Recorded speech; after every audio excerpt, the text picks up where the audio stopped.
Hey, this is Russ Smith from Boomer & Khan Martial Arts. I'm coming to you today, very excited to have my teacher, Guro Mark Wiley, here in Florida. And I'm excited to ask some questions about integrated Eskrima to give you all some information about this amazing Filipino martial arts style. So welcome, Sifu. Oh, thank you. Guro.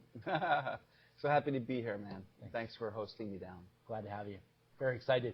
So, I'm a huge fan of integrated martial art, or integrated Eskrima, but I don't know that a lot of other people really know or understand the system or why it's such a great system or why it's so well defined and easy to learn in this way. So can you tell us about the system itself? Yeah. So integrated Eskrima is Eskrima's Filipino martial arts, stick fighting and knife fighting. And integrated Eskrima means an integration of the style 7 pillars. It's not an integration of the styles that I trained. Okay. Right? So each style, Kabbalah Sarada Eskrima, Modern Arnis, Lightning Scientific Arnis, Kali Silistrisimo, Kabarawan, right? They all have their own Vinyas Arnis. They all have their own curriculums and style of movement, and those are stylistic. And then they have curriculum, which makes it a system. Sure. And integrated Eskrima is not, oh, I took the best from each of my teacher's styles and combined it into a new fighting art. Okay. I looked at the through line between them for most effectiveness according to how I view the art for myself. Sure. And I came up with that there are 7 principles to the art that provide the scaffolding on which the art is built, meaning it provides a scaffolding or the framework on which integrated Eskrima house is built, where the techniques lay in, and the things that don't match those are out, but each of those 7 things need to be integrated in every single movement. So that's the integration. It's the integration of 7. They're like elements of a good technique. Yeah.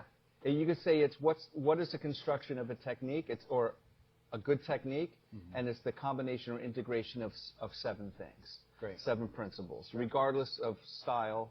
And for me, when I watch other masters and grandmasters and students demonstrating or practicing or performing Eskrima, everywhere I see where there's a problem is because they've actually violated one of these 7. Sure.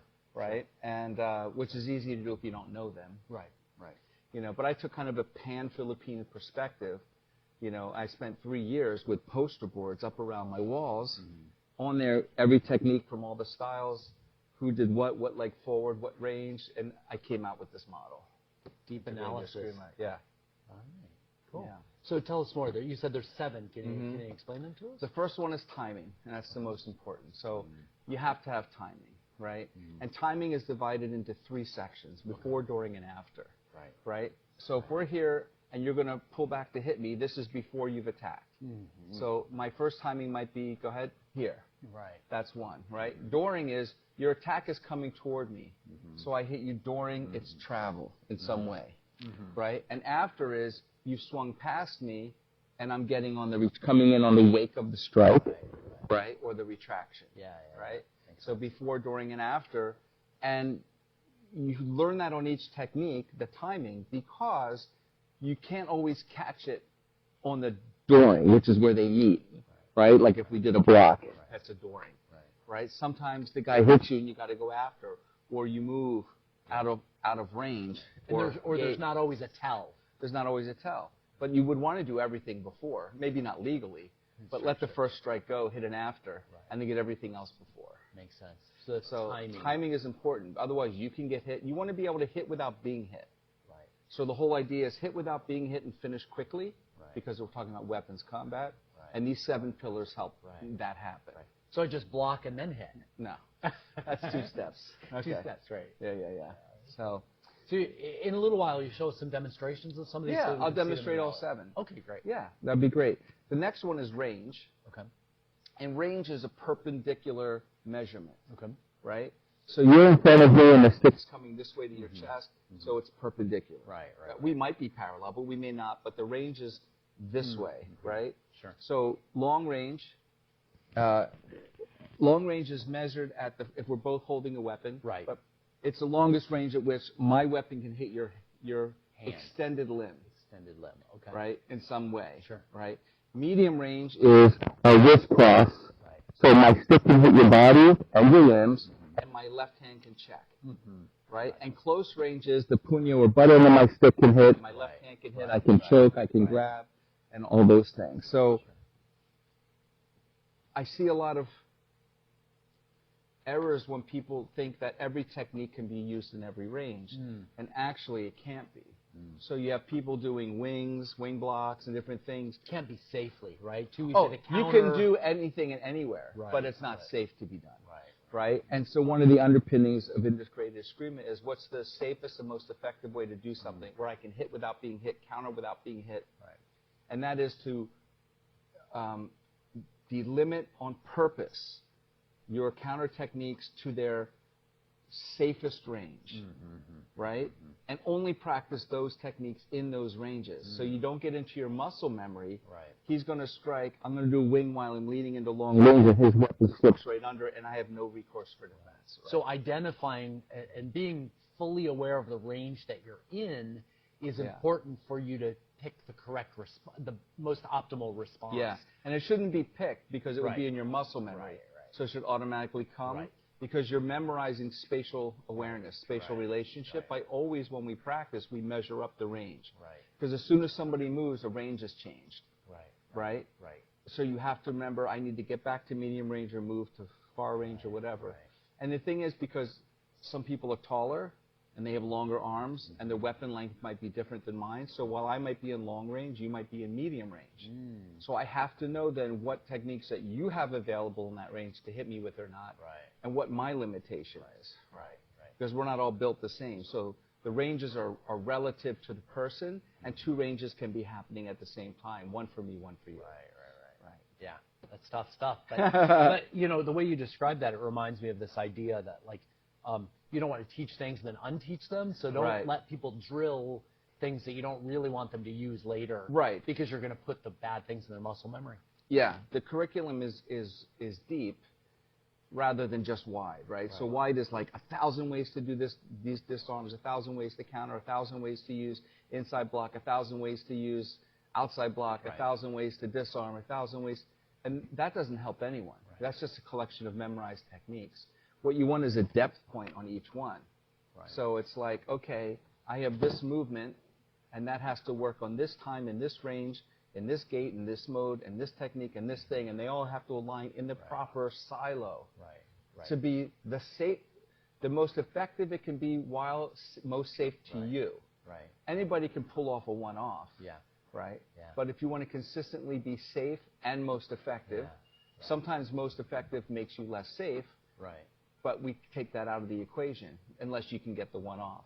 Because we only want to train the one that is safest for you first and the most effective that you can do while being safe for you, right? Counter without being countered, hit without being hit.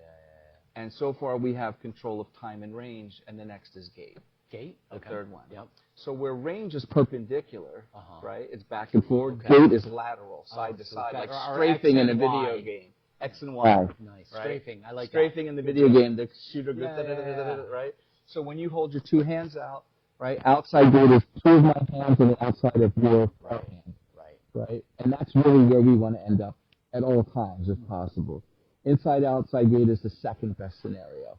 One in, one out, right? So I can control. Both inside is the least safe.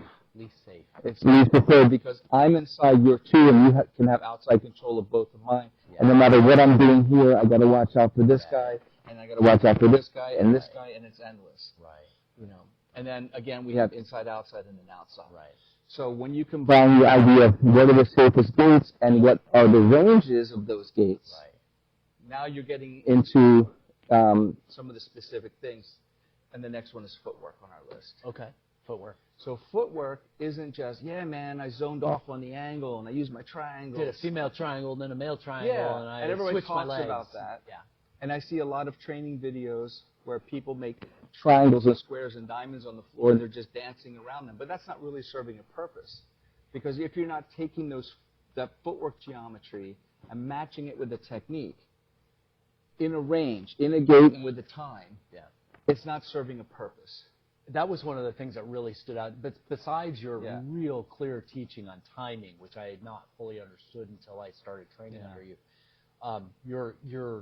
your ability to make footwork a first-class component of every technique really kind of blew me away. That the upper body and the lower body was so purposeful.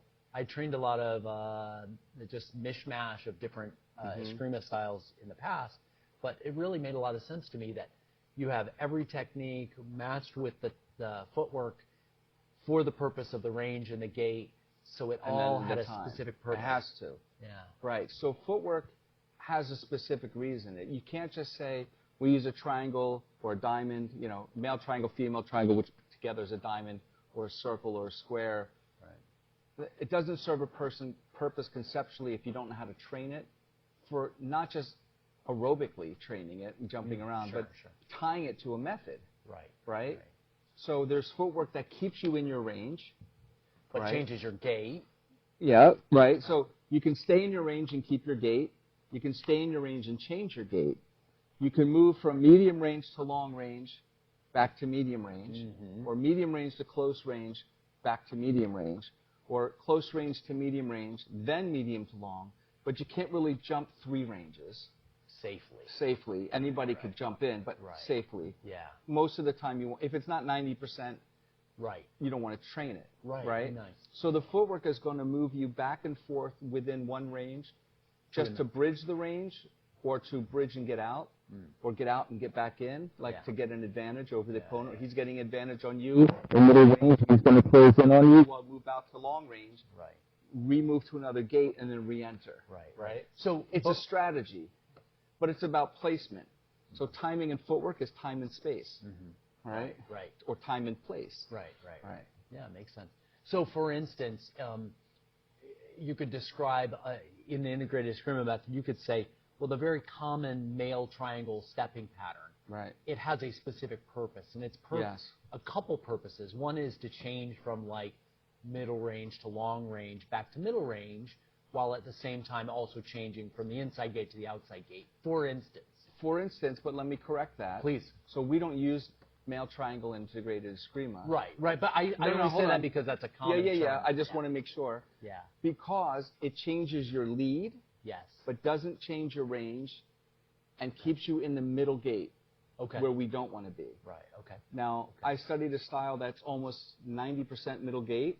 And it's fast and it's strong and it's amazing. Yeah. But not everybody attacks the way they attack. So, you know, you need to be a little bit wider in your thinking, right? Sure. So what we have female triangle, we have 13 patterns of footwork, right?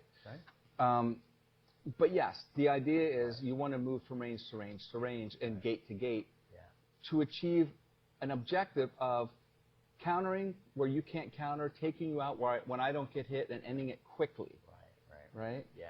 And to show you how, the next one is... we'll do some examples of these We'll in a do few total minutes. examples, but I want to say that I'm going to jump to method a little bit out of order. Sure. Because this is going to help. A method is a type of defense. Okay. So we could say roof block, or umbrella block, or inside block, or outside block, or abanico, deflection and hit, right? These are all methods, right? So applying those methods need to be attached to a footwork, to a range, to a gate, and to a time. Right? Yeah. So when all the 7 pillars are aligned, you're spot on. You're hitting on all cylinders. You have them all. Yeah. And the idea is to defeat or break the other person's timing, to stop their footwork, to put them in an inadvantageous position, right? To move out of the gate where they can't hit you anymore, to have them move into their unsafe gate. It's a defensive strategy for me and an offensive strategy against you at the same thing. Sure. And on the techniques, we name the techniques like Serrata has inside block, you know, inside number 1 they call it, inside block, or Presa says inside block, or sweep block, inside sweep, different styles of names. Illustrissima calls it Australia. Integrated Eskrima says the footwork first. So I'll say Lutang Recta Patapias, or I'll say Pasuk Australia. Pasuk is just 1 step forward, it means to enter. Pasuk, come in, I step in, the footwork is first, because the footwork takes us to our positioning. Nice. So the footwork is named first. So I say Alis is a side step, lateral strafing, and I might say Alis abanico, Alis aldabis, or ekis, right? So the technique comes after the footwork in the naming of all the integrated Eskrima combined movements, techniques, because it's the most important. Because you might not have anything, the guy has a knife or he's got a bat or whatever, you still got to do your footwork to move into the gate and the range that he's not going to hit you the hardest, and you got to use your proper timing before, during, and after. Right? Yeah. The one we didn't get to, which I skipped over, number 4, is called mode. Mode, mode is an idea that I developed, meaning a mode of combat, or mode of defense, or mode of countering, right? And these are, and all the Filipino arts I looked at in the Philippines and in videos in the United States and in books, everywhere, all their stick fighting techniques or any sword fighting techniques fall into 4 modes only, right? Mode 1, and it goes, I put it in this order. Yes. You know, I mean, I created this idea of the mode, and the order is put in for my preference of the order. So mode 1 is most effective. It means direct hit, no block. Right? So that means I hit you before you hit me. So that for timing means before or during. And if I hit you during the timing, I have to use footwork to get me to a gate that I won't get hit while I'm hitting you during your strike, right? Which essentially is another way of saying evasion. Evasion, right. But sometimes I'm not evading. Sometimes I'm stepping forward at you to hit you. I'm not evading your blow, right? So sometimes I let the blow go by, and then I come in and hit you directly. Striking in the wake. Striking in the wake of the blow is my saying. All right? And the mode defines that. So mode 1 is I'm hitting you on the first beat, and I'm not wasting time blocking or deflecting or checking. I'm just hitting you. That's not, take him out. You're not tying your weapon up. Nothing at all. My weapons are still free for the follow-up. Right? Yeah. Okay. Mode number 2 is the alive hand does one of its 7 skills. In integrated Eskrima, we have the alive hand. It's like pass, parry, check, lift, push, pull, and scoop. Right? Those are the 7 techniques of the alive hand. And the alive hand is doing one of those against your attacking limb while the weapon hits you simultaneously. So it's still hitting on the first beat, but it has a safety factor connected. Because sometimes we don't have the balls or the skill to hit and not get hit without the safety factor. Now, all the Largo Mano system is based on hitting the limbs without getting hit, but you always have to go in long range. Or you have to angle to side, but sometimes you don't have that space. So that you have to learn other ways to do it. It's not all what we call Largo Mano, Corto, Medio. You can do all those techniques in different ranges. They're not just long-range techniques just because everybody does them in long range. I could do those long-range techniques in close range as a mode 1, and I'll show you some examples. But the mode is important. Mode 3, now, we get into something where it's 2 beats to hit. So that means weapon deflects weapon and then counters. Right? So it's either fraile, where I'm circling, or it's Estrella, right? Tumbada, I'm pressing and then hitting. So my stick deflects your stick and then comes in. My stick does a fraile, a flower. It does a circle and then hits you. My hit strikes down, pounds your strike down, and then comes up and hits. So it's 1, 2, 1, 2. Right? So it takes 2 beats to hit you. Well, my left hand is still free. My right hand is, my weapon hand is doing it. But since it's 2 beats, there's a higher chance of being countered. There's a higher chance of being countered, or if he has 2 weapons or a knife's coming in, that's why the other hand is back. Right? But it's a 2 beat. And the 4th mode is 2 to 3 beats. And that means weapon in hand, my live hand and my weapon hand engage your attacking weapon at the same time. And then I counter. So that's Cabalist does the inside block 1, 2. Most people in the Sano style, Presa style, 1, 2, 3. 1, 2, 3. It's block, check, hit, or deflect, safety factor, hit. It's 3 moves on 1 hit. That's a lot of stuff to get off in against one strike. I mean, it's rare that one human is 3 times faster than another human. Really, we're within 20% of each other. Now, that's safer on the outside blows, like if you give me a backhand, because I go 1, 2, 3, and your other hand's far enough away. But still 3 moves before you're hitting somebody on the 3rd move. The control is delayed quite a bit. The control is delayed, So, like I said, we want to be as safe as we can, take the opponent out as quickly as possible. So mode 1 and 2 both hit on the first beat. Mode 3 hits on the second. Mode 4 hits second, mostly third. All right. Right? So mode 4 for us is the least trained, but it's 90% of the techniques in FMA, weapon stuff. Most people train that. For me, this was so revolutionary to really distinctly separate styles of response by their efficiency. Style by efficiency. Right. And so But I do think it's, which also I find very rare in martial arts for people to reach some level of mastery, distill the essence of the art, and then give the best things first. Yeah. You know, and some of those best things can be difficult to train, but maybe getting started earlier makes sense because it's going to take a lot of time to develop that skill. And a lot of people like the banging of the mode 4. Block hard, hit hard, block hard, hit hard, block hard, hit hard. Like they feel like they're accomplishing something. Yeah. But it's not, if you're looking for fighting in self-defense, what I call, keep your eye on the plot. Right. You don't want to, you want those as your emergency techniques. Yeah. I'm out of position. Yes. Oh shit, the technique comes in. Boom, your mode 4s. Right. Boom, your mode 4s. Right. Boom. They have a place. Yes. But it shouldn't be first because they take too many moves to release a counter technique. Yeah. Makes sense. Yeah, I think that's fantastic. Super valuable. Oh, now some people say, well, the mode 4s, you do your inside block. You're really hitting the hand on the first move. Okay. And checking. So you're hitting on the first beat. It's a mode 1, but maybe. But there's many problems. We'll talk about it when we stand up to show. And then the last one, the 7th pillar is striking. Okay. And most people think of striking like 12 angles of attack.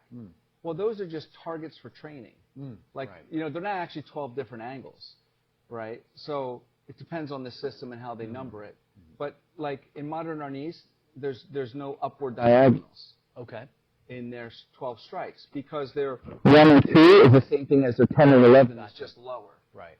Sure. So they're not all 12 different angles. They're just targets, 12 targets. So target 1 is the left temple, target 2 is the right temple, target 3 is the elbow, or 4, the knee, the thrust. The targets, and then it's a teaching paradigm. Like, hey, give me a 4 and a 7. It's shorthand. Yeah. Right. You practice your 4 and 7. Yeah. But that doesn't tell you enough about the technique. Like there are methods and ways of striking that need to be learned, and it's not just I swing through. Like the first 2 are hit and come back. Right. With tick. Yeah. Hit and stick. Like pretty pressure. Most people don't do that one. Or follow through. Right. And it's like, okay, what else? Abanico, and they stop. Like that's all they can think of. But no, there's so many more methods of striking, and you need to know all the ways to apply your sword or your stick. Right. So we have dos andanas. Dos andanas is one strike. It's 2 strikes on the same line in opposite directions. So that's down and up, or it's up and down. So you have redonda, right? You have baksak salok. There's all kinds of techniques that fall on, even if the line is this way, up and down on the one, or this way, right? Or side to side, planchada, right? You have others. The others is, say, for example, doblete. 2 strikes on one line in the same direction. So it's like doubling the strike down, right? Doblete. Sure. Or if you're doing a forehand, like a backhand and a forehand down on the same line. Sure. Right? They're going on the same line. But under these categories like dos andanas, you have recta and salok, right? Or straight down. Baksak's actually a block, but comes off the recta strike. Recta strike is a straight down strike. When you use it to deflect, push down, it's called a bagsak.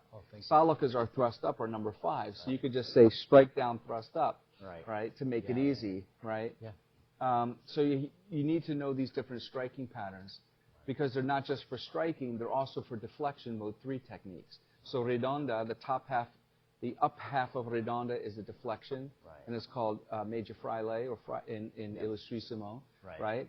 And the dropping down of recta, or angle 12, from a forehand instead of a backhand. And you have to know all your strikes have forehands and backhands. So angle 1 is here, but angle 1 is also there, right? He can still strike you an angle 1 from the closed position, which is why we have 2 guards, open and closed, to go from. But in that case, the bagsak is the deflection, mode 3, or the recta is just the hit down the middle, right? A little while ago, you actually mentioned the word sword. Yeah. So I thought I'd just ask you just a little bit more about that because training in the system, I happen to know a few of these things. We have some very specific ways of doing it to make sure we're considering the sword. Yeah. Can you talk more about that? Most thing is to know where the flat end is and the bladed end, right? In most cases, I assume the sword's double-edged, so I don't like to use either edge the back, even if it's wide, and the blade, or in case it's double-edged, to block with, right? Because the swords get locked together, you ruin your blade, you bend the blade, he can get caught, and he can pull your sword out of your hand. It's just bad shit. I mean, bad stuff to do. So you want to use the flat of the blade to block, either flat slide or really for deflect. Yeah. So you don't want to do any really mode 4s with the blade, even though people teach them and practice them, and I do too when I need to. Even though we're using the stick, most of the time we're considering it could likely in be a integrated Eskrima, every stick technique is a sword technique. That's what I was trying because to clarify. you can level down, but you can't level up. Oh, can you talk more about that? Yeah, what that means is if I train in sword, that I'm always using the sword, and we practice with the aluminum swords and metal swords, I can grab a stick and I'll have no problem at all. Right, right. If all you do is practice with a stick, you don't know where the blade edge is, which is in line with the middle knuckles. Right. So all of a sudden you're like, oh, it's sword now, and you're hitting with the flat edge a lot. Sure, sure. You can't really do abanicos with a sword. It's like flat edge, flat edge, flat edge. So when you do it with the sword, you have to know that you're going knuckle side, not flat edge on your abanico on both sides. Right? And that's more of turning the elbow to get that, rather than with the stick, you're turning the wrist. Right. So the action in the body is different. So I can level up, level down. If I always practice with sword and only think about it with sword, if I have a stick, I don't have to change anything. Right. I just hit you. Yeah. Right? It'll just hit you. Right. But if I only practice with a stick and then I go like, all right, sword orientation now. I don't know what I'm doing. Now it's new information. Right, so especially when people strike and they're like, okay, sword, disarming. Like, come on, you can't do it. It's stupid, right? And all the ones where you wind your arm around, you don't want to be doing the stuff. By masters, mastering the Eskrima disarms to see the sword and stick disarm differences. Absolutely. And also has the modes. It also has the modes in there, because in disarming there's only 5 disarms, so modes of disarming, and they're all outlined in the book. Yes. I'll put a link in this interview. So you want to see some stuff? I would. All right. We're going to switch to demonstration mode.